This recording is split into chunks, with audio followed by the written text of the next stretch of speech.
दृश्य एक। युद्ध का बिगुल और आसमानी कहर। अखाड़े का मलबा अभी भी हवा में तैर रहा था। अर्जुन के प्रहार ने एम्पायर काउंसिल के दूत के रथ को हिला दिया था। यह इतिहास की पहली घटना थी जब किसी एक नश्वर इंसान ने सीधे स्वर्ग के दूत पर हाथ उठाया था। काउंसिल के प्रमुख महर्षि भृगु की सफेद भौहें तन गईं। उनकी आवाज में एक ऐसा कंपन था जिससे पास की इमारतें ढहने लगीं। दृष्ट बालक, तूने अपनी सीमा लांघी है। ब्रह्मांड के नियमों को तोड़ने वाले का अंत केवल शून्य होता है। भृगु ने अपने हाथ में पकड़े धर्मदंड को जमीन पर पटका। अचानक आसमान से 7 अलग अलग रंगों की किरणें उतरी और अर्जुन के चारों ओर 7 योद्धा खड़े हो गए। ये थे सप्त ऋषि गार्ड्स। इनमें से हर एक योद्धा एक पूरे देश को तबाह करने की ताकत थी। अब निकले 7 योद्धा, जिसमें अग्नि का जिसके दोनों हाथों से आग निकल रही थी वो पूरे देश को तबाह रखता था। उसने अपना हाथ आगे किया और अपनी उंगलियों को हवा में घुमाया। अचानक उसके सामने एक ब्लैक होल जैसा छोटा सा छिद्र बन गया। अग्निबाहु की सारी आग उस छिद्र में समा गई। अग्निबाहु हैरान रह गया। इससे पहले कि वह पीछे हटता, अर्जुन ने अपनी जंजीर को उसके पैर में फंसाया और उसे हवा में लहराते हुए दूसरे योद्धा से टकरा दिया। अगला कौन? अर्जुन ने गरजते हुए पूछा। उसकी पीठ पर अब ऊर्जा से बने सुनहरे पंख निकल आए थे। दृश्य 3। आर्या का बलिदान और छिपा हुआ सच। इसी बीच आर्या अखाड़े के गुप्त हिस्से में पहुंच चुकी थी। वह जानती थी कि अर्जुन चाहे कितना भी ताकतवर हो जाए, वह 7 योद्धाओं और महर्षि भृगु का एक साथ सामना नहीं कर सकता। उसने अपनी कलाई काटी और अपना पवित्र रक्त एक प्राचीन वेदी पर छिड़क दिया। हे काल के देवता, अर्जुन की रक्षा के लिए मैं अपनी स्मृतियों की बलि देती हूं। उसे यहां से दूर ले जाओ। अचानक अर्जुन के चारों ओर एक नीली ढाल बन गई, लेकिन इसकी कीमत बहुत बड़ी थी। जैसे ही यह मंत्र पूरा होगा, आर्या अर्जुन को पूरी तरह भूल जाएगी और अर्जुन की यादों से भी आर्या का चेहरा मिट जाएगा। दृश्य 4। महायुद्ध का चरम। अखाड़े में युद्ध अब भयानक रूप ले चुका था। 3 योद्धा जमीन पर बेहोश पड़े थे, लेकिन बाकी 4 ने मिलकर एक महाजाल बनाया था। अर्जुन की हर हरकत धीमी पड़ती जा रही थी। अब तेरा खेल खत्म हुआ, कीड़े। चौथे योद्धा वज्र प्रहार ने अपनी बिजली की गदा से अर्जुन के सिर पर हमला किया। धड़ाक, खून की बूंदें हवा में उड़ी, लेकिन वह खून अर्जुन का नहीं था। अर्जुन ने अपनी नंगे हाथों से वह बिजली की गदा पकड़ ली थी और उसे चबाकर तोड़ दिया था, जिससे पूरा शहर थर्रा गया। ऋषि भृगु का रथ चकनाचूर हो गया। 7 योद्धा ताश के पत्तों की तरह बिखर गए। आर्या का मंत्र काम कर गया। चक्रवात आया और अर्जुन को ले गया। भृगु चिल्लाए, उसे पकड़ो, उसे जाने न देना। वह अब सिर्फ एक विद्रोही नहीं है, वह इस दुनिया के अस्तित्व के लिए खतरा है। जब अर्जुन की आंख खुली तो वह हजारों मील दूर एक बर्फीले पहाड़ की चोटी पर था। उसके पास न तो कोई हथियार था, न कोई दोस्त। उसे याद भी नहीं था कि उसे यहां किसने और कैसे पहुंचाया। उसके मन में बस एक ही नाम रह गया था, आर्या। लेकिन वह कौन थी? उसे कुछ याद नहीं आ रहा था। कहे जब उसने अपनी आंखें खोलीं तो सफेद रंग के अलावा कुछ भी दिखाई नहीं दे रहा था। वह शून्य के प्रदेश में था, एक ऐसी जगह जिसके बारे में कहा जाता है कि यहां समय और दिशा अपनी पहचान खो देते हैं। उठो ओ महायोद्धा, अगर तुम और 10 मिनट यहां लेटे रहे तो तुम्हारी आत्मा इस बर्फ का हिस्सा बन जाएगी। एक कर्कश लेकिन अधिकारपूर्ण आवाज गूंजी। अर्जुन ने लड़खड़ाते हुए अपना सिर उठाया। सामने वहीं रहस्यमयी बूढ़ी औरत खड़ी थी। उसकी पीठ पर बंधी वह विशाल काली कुल्हाड़ी किसी दैत्य के दांत जैसी लग रही थी। उसकी आंखों में हजारों सालों का अनुभव और एक अजीब सी नफरत थी। तुम कौन हो और मैं यहां कैसे पहुंचा? अर्जुन ने कांपते हुए पूछा। उसके अंदर की प्राण ऊर्जा बिल्कुल शांत पड़ गई थी, जैसे ठंडी पड़ चुकी राख। बूढ़ी औरत हंसी और उसकी हंसी पहाड़ों में बिजली की तरह कड़की। मेरा नाम दादी माँ कालिका है और तुम यहां इसलिए हो क्योंकि तुम्हारी किस्मत अभी तुमसे रूठी नहीं है। जिस लड़की ने तुम्हें यहां भेजा उसने अपनी यादों की बलि दी है ताकि तुम जीवित रह सको, लेकिन यहां जीवित रहना मरने से कहीं ज्यादा मुश्किल है। शून्य की पहली चुनौती। अर्जुन खड़ा होने की कोशिश करने लगा, लेकिन उसके पैर जवाब दे गए। उसे महसूस हुआ कि इस जगह का गुरुत्वाकर्षण साधारण दुनिया से 10 गुना ज्यादा है। यहां तुम्हारी ड्रैगन शक्ति काम नहीं करेगी, अर्जुन कालिका ने अपनी कुल्हाड़ी जमीन पर पटकते हुए कहा। यह शून्य है। यहाँ केवल वही जीवित रहता है जिसके पास इच्छा शक्ति हो। अपनी आंतरिक ऊर्जा को जगाने की कोशिश मत करो, बल्कि इस ठंडी हवा को अपना हिस्सा बनाओ। कालिका ने अपनी कुल्हाड़ी उठाई और अर्जुन की ओर फेंकी। कुल्हाड़ी अर्जुन के चेहरे से मात्र 1 इंच की दूरी पर जमीन में धंस गई। अगले 3 दिनों तक तुम्हें इस कुल्हाड़ी को जमीन से बाहर निकालना है। अगर तुम कामयाब हुए तो मैं तुम्हें रोटी दूंगी, अगर नहीं तो यह बर्फ तुम्हारी कब्र होगी। अर्जुन ने कुल्हाड़ी के हत्थे को पकड़ा। जैसे ही उसने उसे छुआ, उसे लगा जैसे हजारों वोल्ट का करंट उसके शरीर से गुजरा हो। वह कुल्हाड़ी नहीं थी, वह शुद्ध भारी धातु का एक टुकड़ा था जिसमें हजारों आत्माओं का बोझ था। टूटी हुई यादें और जलता हुआ संकल्प। रात हुई। शून्य के प्रदेश में रात का मतलब था तापमान का 100 डिग्री तक गिर जाना। अर्जुन कुल्हाड़ी को हिला तक नहीं पाया था। वह ठिठुर रहा था और उसका शरीर नीला पड़ता जा रहा था। अचानक उसके दिमाग में एक धुंधला सा चेहरा आया। एक लड़की की मुस्कुराहट, उसकी मीठी आवाज। आर्या, आर्या, तुम कौन हो?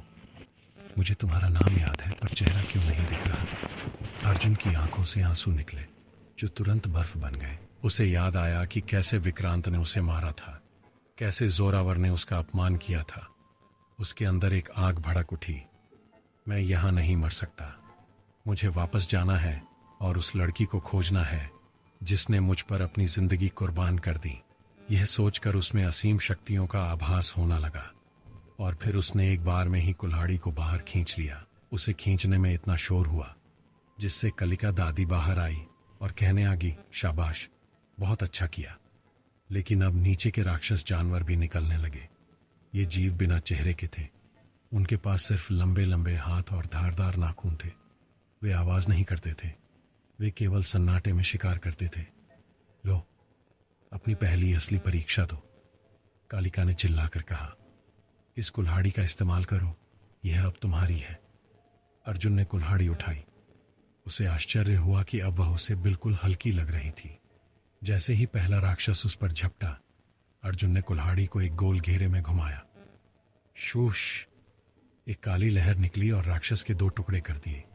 लेकिन वे राक्षस हजारों की तादाद में थे। अर्जुन ने महसूस किया कि जैसे जैसे वह राक्षसों को मार रहा है, कुल्हाड़ी उनकी ऊर्जा सोख रही है और वह और भी भारी होती जा रही है। ये एक जाल था। जितनी ज्यादा लड़ाई उतनी ज्यादा थकान। रुको, अर्जुन चिल्लाया। उसने कुल्हाड़ी को जमीन पर टिका दिया और अपनी आंखें बंद कर ली और सांस रोक ली। राक्षस जानवर पास आते और सूंघ कर चले जाते, क्योंकि वह शून्य हो चुका था जो साधना की पहले की सीढ़ी थी। एक नया दुश्मन और एक पुरानी साजिश। हजारों मील दूर एम्पायर काउंसिल के मुख्य महल में महर्षि भृगु एक विशाल जादुई नक्शे को देख रहे थे। नक्शे पर शून्य के प्रदेश वाला हिस्सा अचानक चमकने लगा था। तो वह जीवित है, भृगु ने ठंडे स्वर में कहा, और वह कालिका के पास है। वह बुढ़िया उसे वह सब सिखा देगी जो हमें उसे कभी नहीं सीखने देना चाहिए था। उनके सामने एक योद्धा खड़ा था जिसने सुनहरे रंग का कवच पहना था। स्वामी, क्या मैं उसे खत्म करने जाऊं? नहीं सूर्यपुत्र, तुम अभी उसके लिए पर्याप्त नहीं हो। हमें छाया की सेना को जगाना होगा। और सुनो, उस लड़की का क्या हुआ? स्वामी, उसकी याददाश्त मिटा दी गई है। वह अब स्वर्ग की रक्षक के रूप में सेवा कर रही है। उसे लगता है कि वह आपकी बेटी है। भृगु हंसे। बेहतरीन। जब अर्जुन वापस आएगा तो उसका सामना उसकी अपनी सबसे बड़ी ताकत से होगा, उस लड़की से जिसे वह बचाना चाहता है। वह उसे ही अपना दुश्मन समझेगी और उसे मार देगी। यही असली नियति है। अर्जुन ने अपनी अंगूठी की ओर देखा। वहां एक छोटा सा काला हीरा चमक रहा था। दादी माँ, मुझे कब तक यहां रुकना होगा? अर्जुन ने पूछा। जब तक तुम इस कुल्हाड़ी से आसमान को 2 हिस्सों में न काट दो। कालिका ने आसमान की ओर इशारा करते हुए कहा, जहां स्वर्ग का द्वार धुंधला सा दिखाई दे रहा था। जिस दिन तुम उस द्वार को काट दोगे, उस दिन तुम देवताओं के लिए काल बन जाओगे। अर्जुन ने कुल्हाड़ी कसकर पकड़ी। उसकी यात्रा अब शुरू हुई थी। दृश्य 1। दादी माँ का खौफनाक आदेश। शून्य के प्रदेश में सूरज कभी नहीं उगता था, बस एक धुंधली सी नीली रोशनी रहती थी जो रूह को कंपा देती थी। अर्जुन अब उस विशाल काली कुल्हाड़ी को एक हाथ से ऐसे घुमा रहा था जैसे वह कोई लकड़ी की छड़ी हो। उसके शरीर पर अब कोई घाव नहीं टिकता था। जैसे ही कोई चोट लगती, शून्य की ऊर्जा उसे तुरंत भर देती। दादी माँ कालिका एक ऊंचे पत्थर पर बैठी हुक्का पी रही थी, जिससे निकलने वाला धुआं हवा में जम रहा था। अर्जुन, रुक जाओ, आज तुम्हारी ट्रेनिंग शारीरिक नहीं मानसिक होगी। अर्जुन रुका। उसका शरीर पसीने से भीगा था, जो तुरंत बर्फ की बूंदों में बदल रहा था। मानसिक ट्रेनिंग? क्या मतलब दादी माँ? तुम्हारी अंगूठी का दूसरा खाना खाली है। इसे भरने के लिए तुम्हें सत्य का पत्थर चाहिए, और सत्य कभी बाहर नहीं मिलता, वह हमेशा कड़वी यादों के नीचे दबा होता है। कालिका ने अपनी आंखों में एक डरावनी चमक के साथ कहा। उसने अपनी कुल्हाड़ी से जमीन पर एक घेरा बनाया। इस घेरे के अंदर कदम रखो, तुम समय के भंवर में जाओगे। वहां तुम वह देखोगे जिसे तुम्हारा दिमाग भूलना चाहता है। अगर तुम उस सच को सह गए तो तुम दूसरे पत्थर के मालिक बनोगे। अगर तुम टूट गए तो तुम हमेशा के लिए एक भटकती आत्मा बनकर रह जाओगे। दृश्य 2, अतीत की गलियां, साल 2010। जैसे ही अर्जुन ने उस घेरे में कदम रखा, उसे लगा जैसे उसका शरीर हजारों टुकड़ों में टूटकर फिर से जुड़ रहा हो। बर्फीली चोटियां गायब हो गईं। अचानक वह एक सुंदर हरे भरे गांव में खड़ा था। हवा में चमेली की खुशबू थी और दूर कहीं शहनाई बज रही थी। ये तो मेरा गांव है। अर्जुन की आवाज भर्रा गई। वह दौड़ने लगा। सामने एक छोटा सा सफेद घर था। आंगन में एक सुंदर महिला बैठी थी जो लोरी गा रही थी। उसके पास एक छोटा बच्चा खेल रहा था। मां। अर्जुन का हाथ उसे छूने के लिए बढ़ा, पर उसका हाथ हवा की तरह उसके आर पार निकल गया। वह सिर्फ एक दर्शक था। तभी आसमान काला पड़ गया। घोड़ों के दौड़ने की आवाज आई। काले कपड़ों में लिपटे कुछ योद्धा गांव में घुसे। उनके हाथों में वही सुनहरे कवच थे जो एम्पायर काउंसिल के सैनिकों के पास होते हैं। उनका नेतृत्व एक युवा योद्धा कर रहा था, जिसकी आंखें बिल्कुल महर्षि भृगु जैसी थी। ढूंढो उस बच्चे को। उसके अंदर ड्रैगन का बीज है। अगर वह बड़ा हो गया तो देवताओं का सिंहासन डूब जाएगा। उस योद्धा ने चिल्लाकर आदेश दिया। दृश्य 3, वह रात, वह कत्लेआम। अर्जुन बेबसी से देखता रहा। उसके पिता, जो एक साधारण किसान दिखते थे, अचानक अपनी पीठ से एक चमकती हुई तलवार निकालते हैं। वे कोई साधारण किसान नहीं, बल्कि स्वर्ग के पूर्व रक्षक थे जिन्होंने विद्रोह किया था। सुमित्रा, अर्जुन को लेकर भागो, मैं इन्हें रोकता हूं। अर्जुन के पिता चिल्लाए। एक भयानक युद्ध शुरू हुआ। अर्जुन के पिता ने अकेले ही 100 सैनिकों को काट गिराया, लेकिन तभी पीछे से एक जहरीला खंजर उनकी पीठ में उतार दिया गया। खंजर चलाने वाला कोई और नहीं, बल्कि ठाकुर जोरावर का छोटा भाई था। पिताजी, अर्जुन चिल्लाया, पर उसकी आवाज किसी ने नहीं सुनी। उसकी मां उसे लेकर एक पुरानी गुफा की ओर भागी। वहां उसने अर्जुन को एक जादुई संदूक में छिपा दिया। बेटा, रोना मत, तुम्हारी रगों में आग है, उसे कभी बुझने मत देना। तभी सैनिकों ने उसकी मां को पकड़ लिया। अर्जुन ने देखा कि कैसे महर्षि भृगु के सैनिकों ने उसकी मां को सिर्फ इसलिए मार दिया क्योंकि उसने अर्जुन का पता नहीं बताया।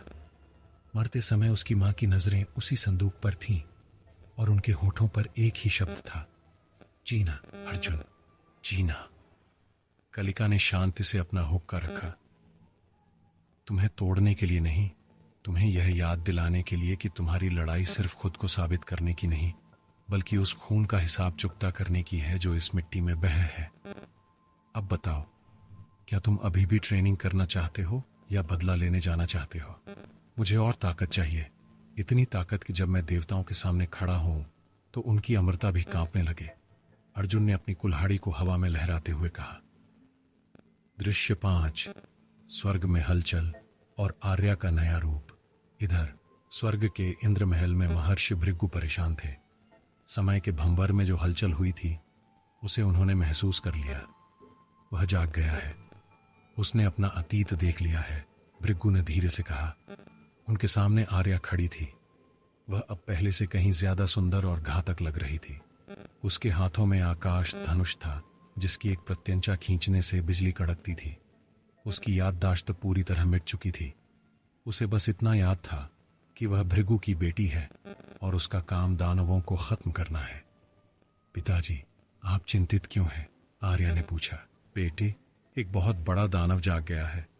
वह शून्य की शक्तियों को लेकर हमारे साम्राज्य की ओर बढ़ रहा है। वह तुम्हें लुभाने की कोशिश करेगा। वह तुम्हें झूठी कहानियां सुनाएगा कि वह तुम्हें जानता है। क्या तुम उसे खत्म करोगे? भृगु ने चालाकी से पूछा। आर्या की आंखों में ठंडी चमक आई। जो भी स्वर्ग और आपके खिलाफ होगा, उसकी जगह मेरी बाणों की नोक पर होगी। मुझे उसका नाम बताइए। उसका नाम है अर्जुन। दृश्य 6। कालिका का असली रूप।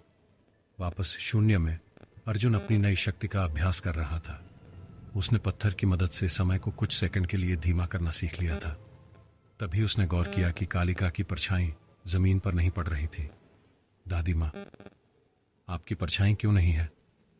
अर्जुन ने अचानक पूछा। कालिका रुकी और जोर जोर से हंसने लगी। अचानक उसका बूढ़ा शरीर पिघलने लगा, उसका आकार बढ़ने लगा और वह एक विशाल सुनहरे ड्रैगन में बदल गई, जिसकी लंबी गर्दन बादलों को छू रही थी। मैं कालिका नहीं हूं अर्जुन, मैं आदि ड्रैगन की रूह हूं। मैं ही वह अंगूठी हूं जिसे तुम पहने हुए हो। मैंने ही तुम्हारी मां को वह संदूक दिया था। मैं हजारों सालों से इंतजार कर रही थी कि कोई ऐसा योद्धा आए जो शून्य और सृष्टि के बीच के पुल को पार कर सके। ड्रैगन की आवाज ने पहाड़ों को हिला दिया। अब तुम्हारी ट्रेनिंग का प्रथम अध्याय समाप्त हुआ। अब तुम्हें शून्य छोड़कर मृत्यु लोक में जाना होगा। वहां 7 ऐसी तलवारें हैं जो 7 ग्रहों की कोर से बनी हैं। तुम्हें उन्हें इकट्ठा करना होगा। अर्जुन ने सिर झुकाया। मैं तैयार हूं, लेकिन मेरी एक शर्त है। क्या? मुझे वह जादुई आईना चाहिए जिससे मैं आर्या को देख सकूं। ड्रैगन ने अपनी पूंछ से एक बर्फ का टुकड़ा तोड़ा जो एक शीशे में बदल गया। अर्जुन ने उसमें देखा। आर्या तलवारें तेज कर रही थी और उसकी आंखों में अर्जुन के लिए सिर्फ नफरत थी। अर्जुन मुस्कुराया, पर उसकी आंखों में दर्द था। आर्या, मैं आ रहा हूं। चाहे तुम्हें मुझे मारने के लिए ही क्यों ना खड़ा होना पड़े, मैं तुम्हें वापस लेकर आऊंगा। दृश्य 1। शून्य से मृत्यु